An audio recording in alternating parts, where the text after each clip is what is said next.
Greetings, everyone, and welcome to episode 72 of Teaching Tales, the podcast totally devoted to sharing stories from the world of education. I am Brent Coley, your host and elementary principal in beautiful Southern California, and very excited to have as our guest today, Meredith Johnson. Meredith, how are you today? I'm marvelous. I'm here from beautiful paradise, Southwest Florida, all the way on the other coast.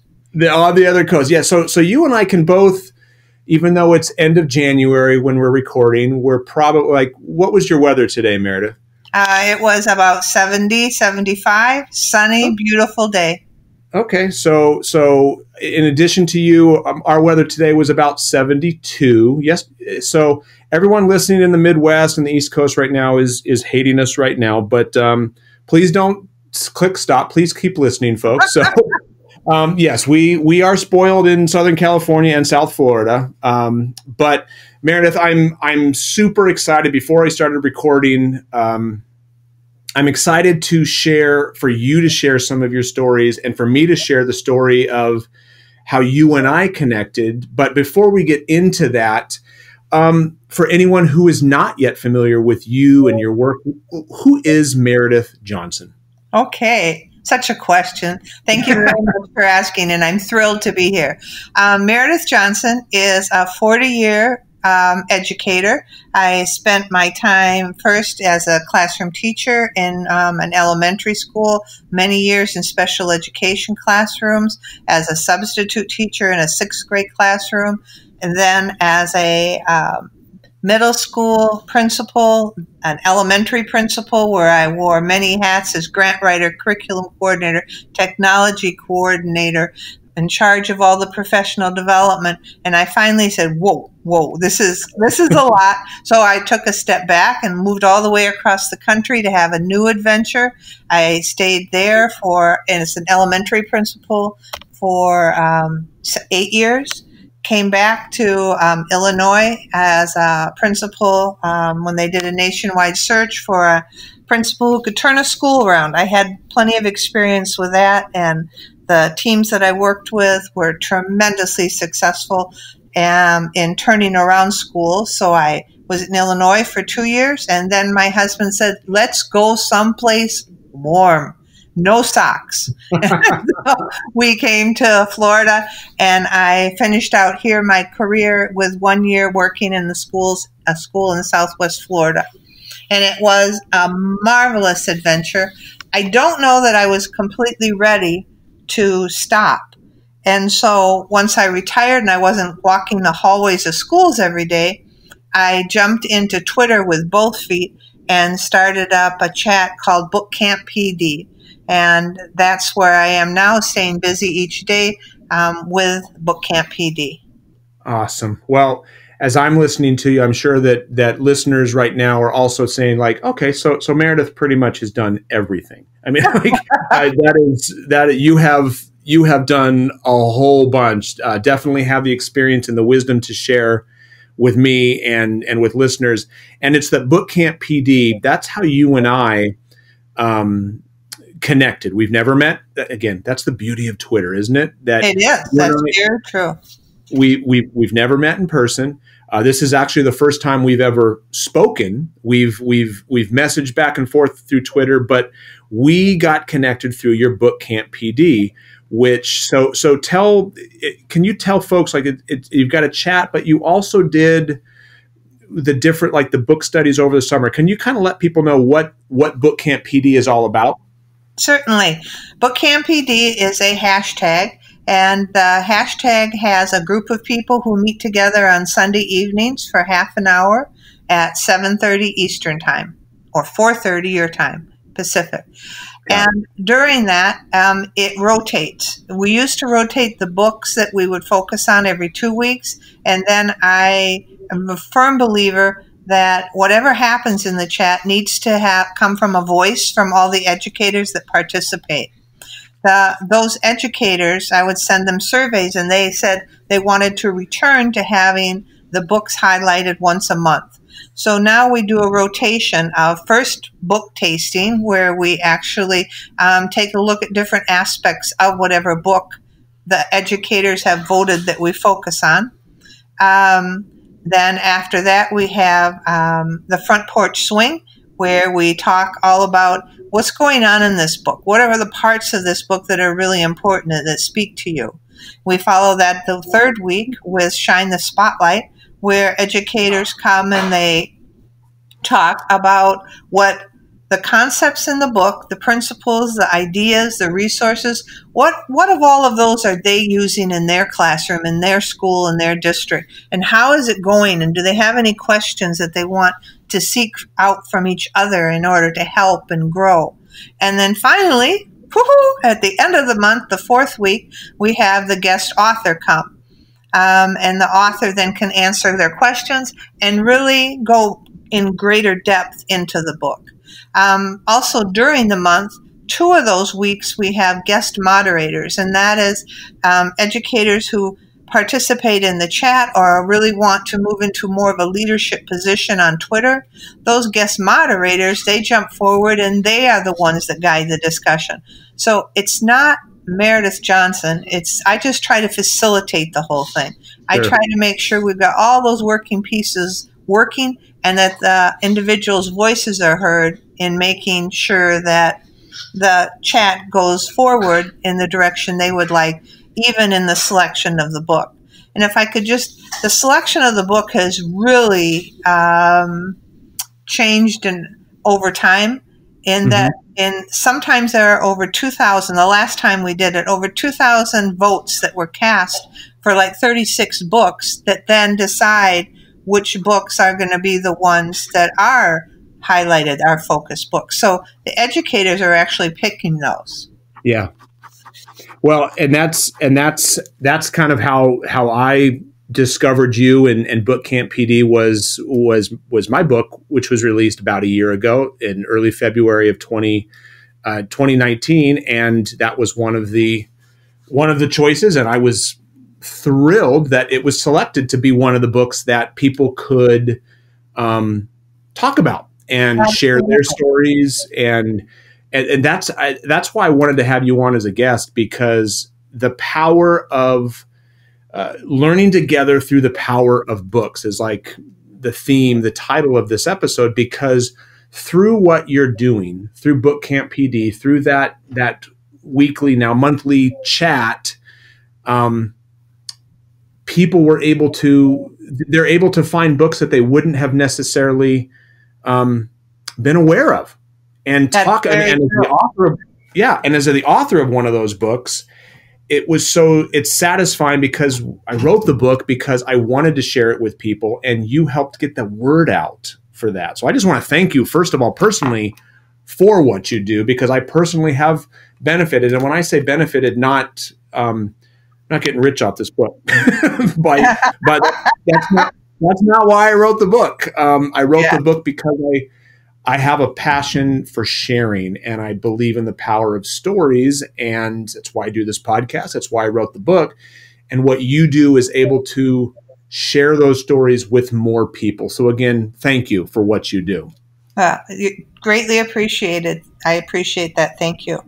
Oh, you got it. And I wanted you to share through Book Camp PD. You said that you have some stories in terms of, because I can personally speak, you were able to help share the message that I want to share with people. You were able to get that to more educators.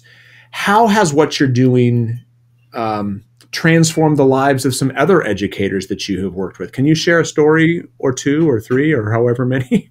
I would love to. I want to start out with Kathleen Beachboard. She is someone who happened into the chat, and one of the things that the chat has is an extensive website, because I found that the half-hour weekly chat that we have, it needed to be expanded. People needed a place to go and check out the books and click on the links to order them if they wanted, or see the books like yours that were listed along with the others as choices, and be able to see resources about those books. And so, but another one of the things is a tab where if someone wants to be the guest moderator, they can sign up to be that. But Kathleen Beachboard signed up on a different tab spot in order to share her blog that she started. Kathleen hadn't written one before, and this is what she told me about a year and a half after sharing that blog. She said, "I just want you to know I'm dedicating my upcoming book to you. We are now in production to print. If it had not been for you and allowing me to guest blog, I would not have had the courage. You didn't know you made such a difference, but you did. Thank you, Meredith." And that just touches my heart. It really does. Well, and that's what a ripple effect there. If you don't think, for anyone listening, if you're thinking, it's just a little thing, I mean, you just shared a story that somebody was motivated to write a book to share with others and benefit the lives of others because of what you're doing. Gosh, what a fantastic testimonial. Yeah. And awesome. Kathleen's now writing her second book, and she sent me a first draft before she sent it off to an editor, I guess. And so she has such a unique writing style. Very often she writes a sentence with 1 or 2 words, and I just say, Kathleen, just keep it up. I can't believe how powerful that is. Who writes a book where sentences frequently have 1 or 2 words, And so It's just stellar. I'm just so happy. So that is one story. And the next one comes from a gentleman in Canada, Derek Schellenberg, and I hope I said that right. If I didn't, he'll correct me. He's a digital literacy consultant in Ontario, Canada. And I asked him, I said, Derek, can you tell me some of the things about why Book Camp PD is important to you, how you're learning with others? And he said, Book Camp PD is helpful in growing his personal learning network across multiple countries because it is global, subject areas and panels. It helps him stay current with regard to teaching practice and pedagogy, innovations that are occurring, and best practices. It helped him with regards to accessing resources because there's so many people sharing those resources, whether they're images, websites, experts, videos, and especially books related to education. It helps with regards to enabling teachers to engage in independent professional inquiry in the areas that interest them the most. He talks about how it's positive and inspirational and perfectly suited to teachers to have a morale boost, which is so important before the work week begins because it happens on that Sunday night. The last 2 things he mentions are that the texts discussed are voted on, as I just explained, by the participants. It gives an opportunity for leadership for people who want to, as Kathleen did, share their blog in the guest blog, or as Derek does in being a guest moderator. And the last thing is that you're constantly taking feedback and you're making the process meaningful because you learn and you adapt from what other people are saying in the chat and how it fits into the schema and the work environment that you're in. So those are the things that he shared. Awesome. And I love how you said too, it's global. Where was he from again? Ontario, Canada. Yes. Canada. I mean, so I'm in Southern California. You're on the other side of the country, and he's to the north. So, I mean, fantastic. Yeah. Tosh I'm just going to say Tosh. I don't want to mispronounce it. I would feel so silly. When we very first started the chat, she was inspired and she created this graphic. And the graphic breaks down each one of the letters in Book Camp. And the B stands for brilliant. And then I'm just going to read to the other ones. O, observations. O, online. K, knowledgeable moderators. Candid conversations and connecting. Authors join in. M, many perspectives. The PLN growing. The personalized learning for you. And difference making. But that really touched me that Tosh felt so strongly about just participating in a chat that she sits down, breaks it all down, creates a graphic about the hashtag and the chat. It just really touched my heart when she did that. Awesome. That's great. And did you have one more, I believe?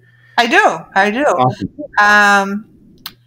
I had a tweet that went out, and it said that at times in our lives, a pusher, and I put that in quotes, so I don't really mean someone behind you pushing you. A pusher has decades of experience that we've not yet taken part in. The pusher can suggest, encourage, and open your mind to new ideas and be the guide on the side while you create the inspiration necessary to jump. And what Bridget said was that I would consider you one of my pushers. Thanks for the message this morning. And she said that she thought Book Camp PD affected her in many ways. One of the first chats she ever joined into that was a nationwide one and out of the realm of her district. Because that's a good point. A lot of times people have many experiences within their own district, but they don't have this nationwide experience that Book Camp PD or any Twitter chat can give. And she talks about how she was able to experience different perspectives on topics, which definitely made her a better educator. And she liked having social media interaction with me, because then she sought out my advice in the summer about administrative interviews, since I interviewed, hundreds and hundreds of people during those 26 years of being a principal. And then she goes on and talks about the biggest impact was when you posted a quote about gratitude. And she took that quote, she introduced it to her students in a morning meeting, and it began a gratitude movement in her class that's now continued with a new class that she has. And it also led me on a personal journey of gratitude that has changed my life. Wow. So, gosh, I'm like jotting some notes down on the side as you're talking there, that four different people that you've never met, correct? Right. Never met any of them. Never met any of them face to face, yet you have had a profound impact on their lives. What I like about the whole, the concept of the Book Camp PE is because there's a lot of really good chats out there, Twitter chats out there. Absolutely. Stellar ones. Just really good ones. Almost, I mean, you could do one every day of the week and multiple ones if you wanted to. But what I like about the Book Camp, that you're just the behind it is, it is bringing people to literature, to books that they wouldn't necessarily pick up or even be aware of. And just seeing, like, when the voting would come out and the choices, it's like, ooh, that looks good. Or if you pop in, even if somebody doesn't participate, because I have sometimes watched but not participated in the chats, and just seeing if people are talking about and like, oh my gosh, this really resonated with me, this part about this, it can inspire me or anyone else who is watching. Wow, this may be something that I need to pick up, because the great thing about educational publishing is, whereas 10, 20 years ago, I mean, unless you were with a big publisher, you weren't going to get a book published. Right.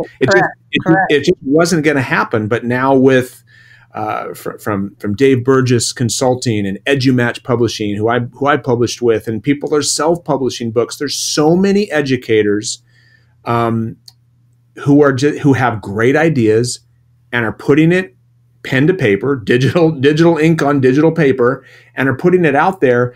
But because there's so many, sometimes it's almost like, oh my gosh, there's so many, I don't even know where to start. You are giving educators a place to start. That's a very good point. And when the books come up for a survey, all of those books that are mentioned, normally there's about 36, 40 of them on the list. Those all come from recommendations from individuals through the website. And so those aren't books that I, as the moderator of it, go and say, oh, here, let's vote on these, because then that would reflect my schema and my interests. I don't want that.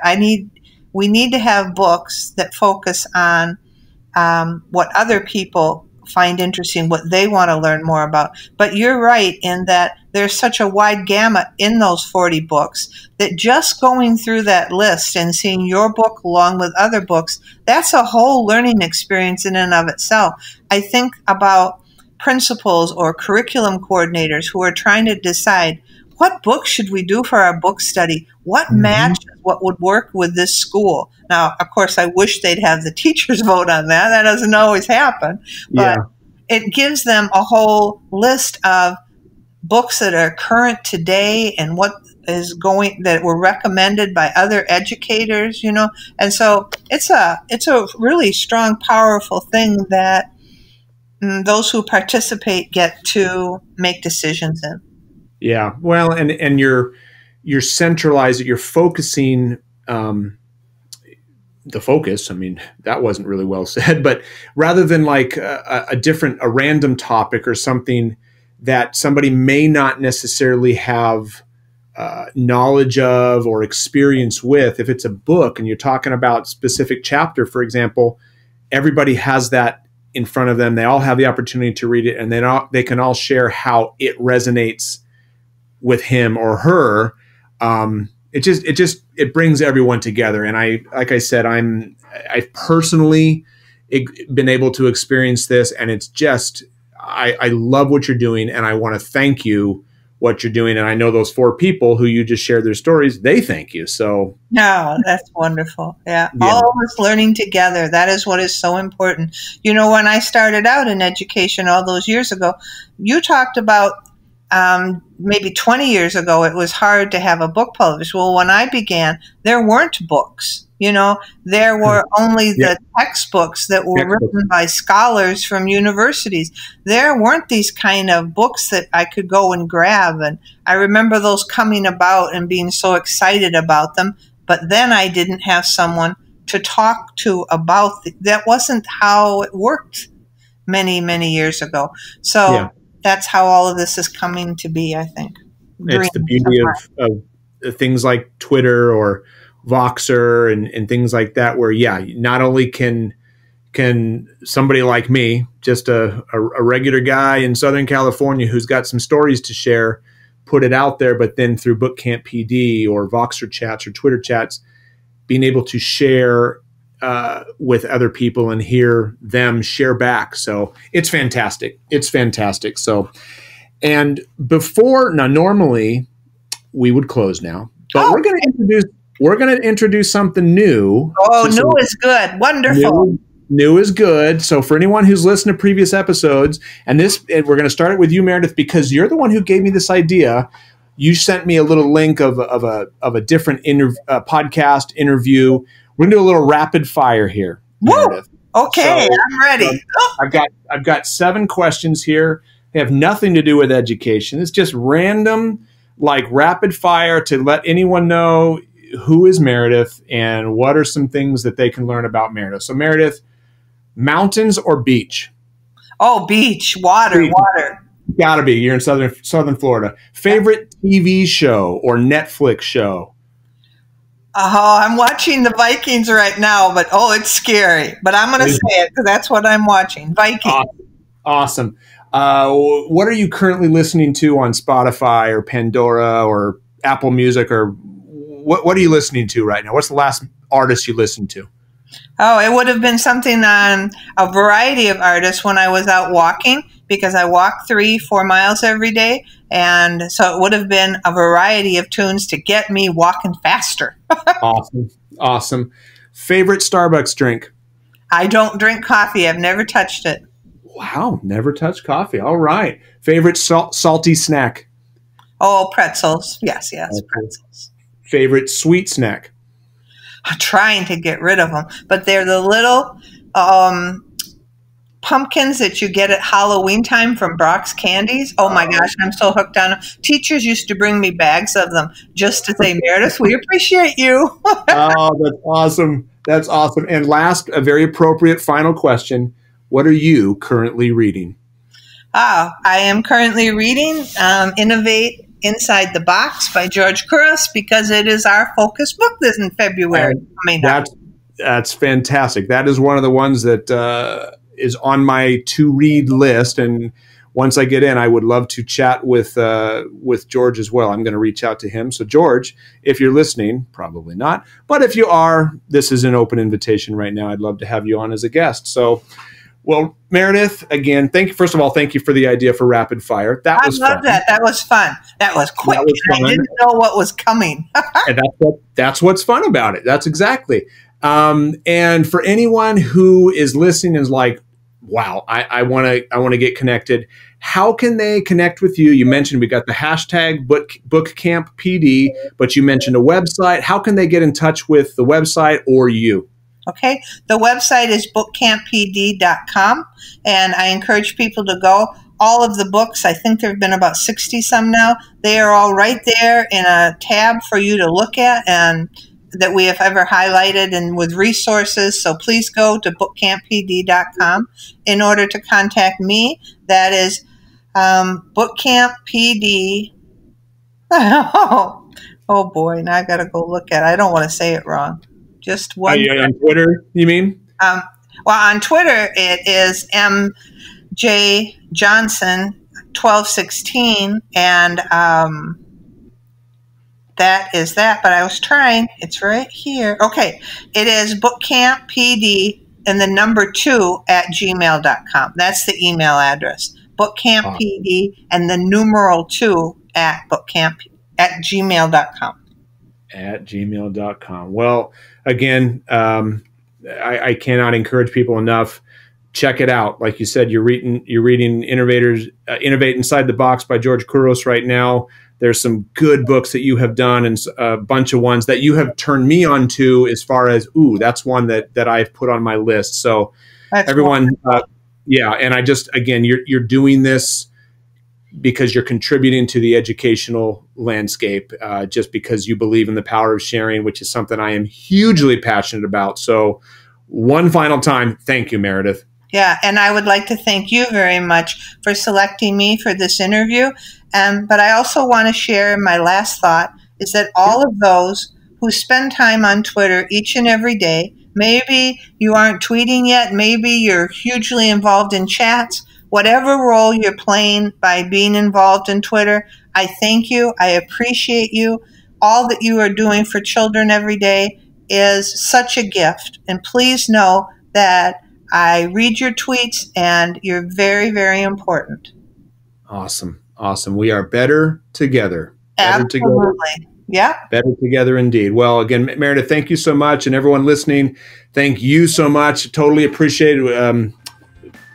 We wouldn't be doing a podcast if nobody was. Well, actually, I may still do the podcast if no one's listening because I get something out of it each time. So even if no one listens, but it's always nicer when people do listen. So thanks for listening, folks. If you haven't already done so, remember you can subscribe in your favorite podcatcher: Stitcher, Spotify, Apple Podcasts, Google Play Store, or you can get it on the podcast page at brentcoley.com.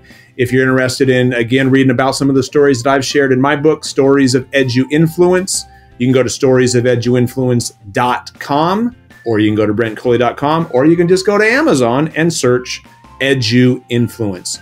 All right. Once again, everyone, thank you so much for listening. Meredith, thank you for sharing your stories. And until next time, have a good one.